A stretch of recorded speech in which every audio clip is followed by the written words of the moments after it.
if you're spending 4 or 5 figures on gear, you better be spending a reasonable fraction of that on music as well. You brought up that Shirley Scott album that you're spinning back there on vinyl. I mentioned that I was familiar with that because, you know, I saw it come out on the streaming services. And so I streamed it. People talk about analog versus digital, right? And I think that's a false dichotomy. All formats have their time and place. I worked at a record pressing company, and, you know, even there, you know, we all had record players in our offices, and, you know, otherwise dozens of record players surrounding us all. And most of the time we were streaming music just because of the convenience, and of course in our cars and other things. You know, you've written that Spotify playlists are not the new mixtape, and I happen to agree with you on that. And you also have a self-described vinyl fetish. And, you know, but, you know, I've seen your gear, you have some serious digital gear. You know, so where are you in this analog, I won't say analog versus digital, but, you know, analog and digital, you know, how do you I get this question a lot, and it's a little weird question, but it can go interesting places. How do you decide whether to listen to analog or digital? Is it, you know, yeah. It's usually what just strikes me. It's what I'm in the mood for. And also what's hooked up. I don't always have everything hooked up at the same time, because it depends if I've got something in that I want to review. So, and I'm trying to keep things, I'm trying to have a lighter footprint in this new space than I did in the last few places, because it was getting a little out of hand. My partner is kind of like looking at me like literally you're taking up half of the living room. I was like, come on. But I switched things over so that I'm in this smaller room now, but it's got good acoustics, and it's large enough that it works it's fine. I couldn't ask actually for a better listening room, but I kind of felt that it was getting to be a little bit unfair to my 18-month-old daughter, because it was like a candy store of shiny, glossy, expensive things that she just wanted to touch, and she lights loves and buttons and knobs and switches. Yeah, and she knew the music was coming from all this stuff, so she wanted to engage with it. And you know, my tagline with her is always like, soon, like when you're old enough to be able to understand how to like put an album on or put a CD in, and, you know, like I've got no problem with her using the gear, but right now she's not capable of that. So yeah, as far as analog and digital goes, it's more a thing of, like I said, kind of what's hooked up, what's going on, what music I've got in. If I've got a bunch of new pressings in, I'll usually spin up the record cleaner and throw on a bunch of vinyl. Do you find yourself interacting with the music in a different way, whether it's on, you know, digital, speaking when you're listening to it on a hi-fi, not, you know, when you're out and about, you know, on earbuds or whatever, but, you know, listening on a hi-fi, digital versus analog, does it hit you any differently? Yeah, I mean, I think that there's, I think analog, like vinyl or reel-to-reel is probably always going to be the benchmark for playback. And I feel that in large part is because of the way that music is captured in an analog playback chain, recording and playback chain. You've got an instrument or a voice creating vibrations that are converted through an analog means to an interpretation of that. It's a direct interpretation. It's an analog of it. And then you're basically just a continuation of that waveform is coming through that vibration that was in the air, was put onto a format, whether it was tape or vinyl. And your needle or your tape head is now continuing on with that vibration in a sense, especially more specifically to records than tape. But so there's something I think special about that. There's more of a direct connection to the music through analog.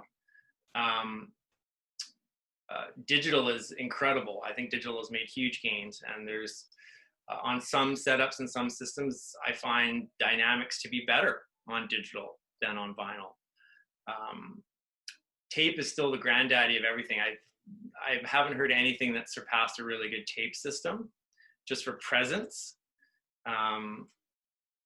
which, you know, makes sense because that's what a lot of the best music is still recorded onto and was recorded onto, was tape. And that's what's giving us the albums that a lot of us are listening to as far as the vinyl heads go. And a lot of the best digital is sourced from analog as well. I mean, I can still remember, and I still do tend to buy CDs that are AAD in their listing, analog recording, analog mix, and then digital transfer, as opposed to strictly digital, because digital will always be an approximation. I don't think that takes anything away from it. I mean, I love CD and I love streaming, and a lot of people talk about ever higher res and DSD, DXD. I think 1644 is great. I think there's a lot of stuff, a lot of information that could still be mined by most systems just from 1644. Never mind 32.384. I don't necessarily follow the numbers game. I think it's more about connecting with the music, and I think if you've got a system that can connect you to the music at 1644, as far as digital goes, then it shouldn't have any problem connecting you to the music at any higher resolutions either. And if it sounds great at 1644, the odds are it'll sound better, or, you know, as good at a higher resolution too. The only thing that I find kind of, I don't even know if it's, I would say, of interest, or it's just makes me wonder a little bit sometimes, is just the provenance of a digital recording. Like, you could have a 24.192, but is it just an upsample of a 1644 file? I mean, it's hard to say. I think a lot of the sites that are selling them, or a lot of the files that are around, I don't know, you'd be hard pressed probably to figure out what the original file came from and whether it was upsampled or not. But that's, again, I feel like that's just kind of splitting hairs and getting into a minutia as far as the music goes, that in a way I'm trying to get away from with Resistor Mag. I want to focus just a lot more on the music, a lot more about the feeling behind the music, connecting with the music, and just how music fits in with everything else in our lives, as opposed to sort of just focusing on what resolution was that song at. I'm with you, man. I mean, I have had experiences where, yeah, I have, you know, and I don't do this anymore. I just don't have the time. But, you know, I have had experiences where I take a record, you know, vinyl record that I have, and I will listen to that, and then, you know, right after, or, you know, one or the other, you know, I will listen to the digital version of that.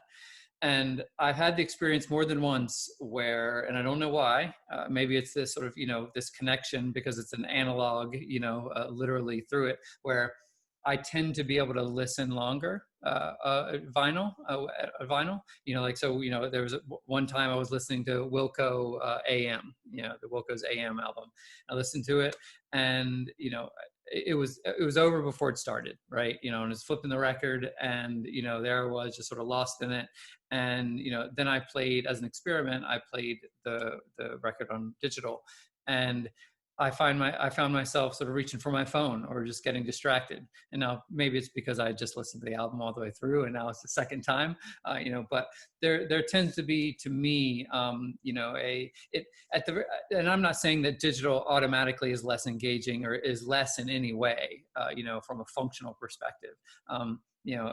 But I have found that, you know, maybe it's this thing of, you know, I have an opinion where, you know, the perfect meal has just as much to do with what you did before you ever got to the restaurant or to the person's house. So it's, you know, it's about that day and who you're with. And, you know, maybe that has something to do with it from a vinyl record, where as soon as you pick up that vinyl record to play it, you have lots of other, your brain has lots of other inputs. There's lots of other biochemical things going on there, right? You know, you can remember, oh, I bought this record during the pandemic. You know, I went into the, you know, either I ordered it online or I talked to the record store or I went to there. And so there's all this other biochemical stuff going on. And, you know, that to me is affecting our relationship with the music as much as certainly as much as, as more than, I will say, the resolution or, any sort of minute details about it. And frankly, I'm of the opinion that I don't give a damn, right? Like if you're sitting there with some friends on a Bluetooth speaker outside, and you all hear this song and it brings you back, to, a time in your lives, and it spurs a great conversation, you know what? That's the perfect playback situation. In that situation, it's done good things. So I'm with you. Things like resolution and all that, it just gets in the way, frankly. Yeah, I don't think it has to be one or the other either. Just to step back a bit. I mean, Right. I've got some CDs that sound way better than the pressings I've got. I mean, the Police are a great example.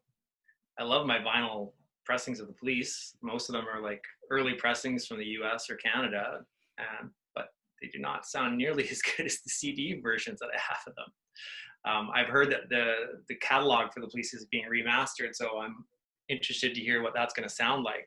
But sometimes, if you heard enough music, you can know, well, which one's going to be the one you want to listen to, as far as that goes.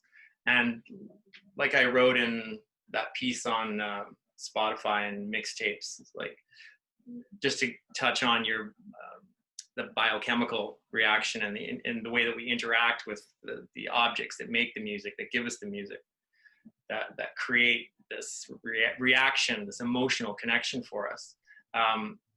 Like if you're going through a bunch of old stuff and you come across an old mixtape that you made or that somebody gave you, I can't think of anybody who wouldn't stop and look at it and have a flood of memories come back from that.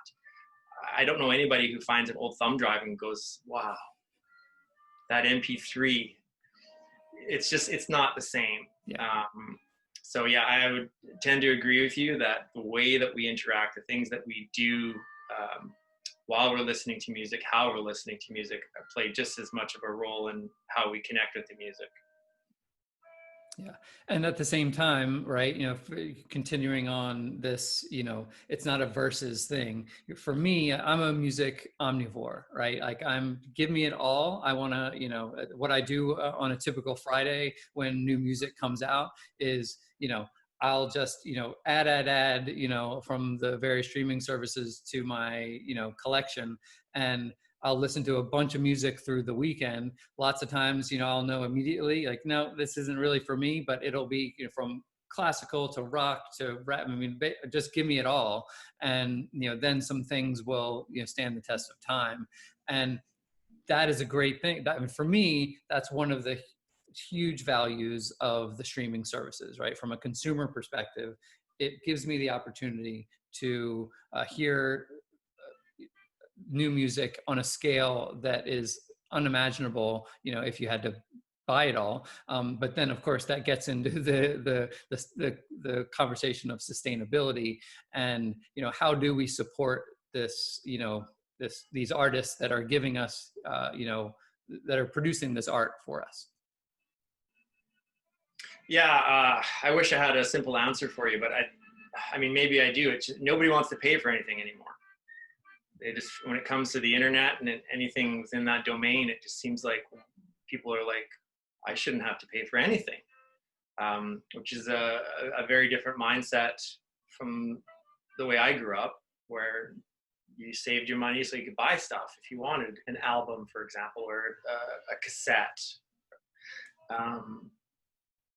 How I think the genie's out of the bottle, and everybody in the world has been trying to figure out how to make money off the internet, especially when it comes to music. The business models that are in place now, I know that a lot of artists are not making nearly what they should be from streaming services for the amount of plays that they're getting. Some are, but like you had mentioned in a previous chat that we had, it's the Taylor Swifts, it's the Eminems, it's the Yeezys who are really capitalizing on that just because they have hundreds of millions of plays. How an average artist, someone who's more indie, or coming up would be able to still earn a living, especially today, now that most of the live venues have been taken away from artists because of COVID. That's a tough one. And I wish I had a better answer, but other than streaming services somehow switching their model and making less money somehow, I don't even know if they're making that much money, some of them in a sense, like, because I don't know From the a profit perspective, right? Yeah. yeah, just from, you know, hosting a business model perspective, I don't know if they're really making money hand over fist like some people think they are. I don't think it's like the days of old where you had the record companies just, you know, walking on floors covered with gold from record sales, just because the model is different. You know, an artist isn't getting a couple of dollars for every album that they're selling anymore, and you know, and the record companies aren't getting $10 for every album that they're selling anymore. Right. Yeah, that's another good point where, you know, the streaming services are much maligned these days, and certainly there are a few individuals, you know, that are getting very, very rich off of it. You know, but it's certainly not supporting the artists. But the fact of the matter is that record labels weren't exactly kind to artists over the decades either, and you know, so there have been problems that need to be solved, and I think there's a potential silver lining. It's one of these things that has come from the pandemic, you know, in some ways, you know, generated by the pandemic. But you and I talked about how we have both increased our Bandcamp and other like purchases throughout this. And I think you can see other aspects of it, of, you know, supporting local, right? You know, so at least out here in the East Coast, and I'm in DC, it's a big foodie culture, and there's a big drive to support your local restaurants, support your local businesses. The things that you can get locally, and you know, the things that, you know, you can only get through Amazon or whatever, you know, fine. But, you know, it seems to have, you know, in some ways refocused people towards, you know, each individual's role in the economy of, you know, of what you're interested in. And I sort of point to hopefully the, you know, the people that are watching this show, the people that are into hi-fi, right, that are heavily invested in the gear part of this. It's up to us to, you know, support this thing that, you know, drives our enjoyment of the hi-fi hobby, right? Like I point the finger and I say, if you're spending 4 or 5 figures on gear, you better be spending a reasonable fraction of that on music as well. Absolutely.